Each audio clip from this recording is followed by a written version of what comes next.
புதுக்கோட்டை மாவட்டம் பொன்னமராவதி அருகே உள்ள பிரசித்தி பெற்ற கொன்னையூர் முத்துமாரியம்மன் கோயிலில் நாடு செலுத்தும் விழா கோலாகலமாக நடைபெற்றது. குறிப்பிட்ட இக்கோயிலில் பங்குனி திருவிழா கடந்த 23ஆம் தேதி காப்பு கட்டுதலுடன் தொடங்கியது. இதன் முக்கிய நிகழ்வான நாடு செலுத்தும் விழா நடைபெற்ற நிலையில் ஆண்கள் உடலில் சேற்றை பூசிக்கொண்டு விழாவில் கலந்து கொண்டனர்.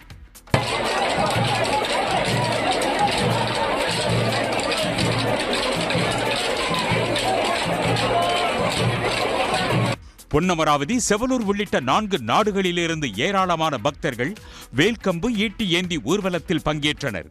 பெண் பக்தர்கள் கும்மியடித்தும் குலவையிட்டும் கலந்து கொண்டனர்.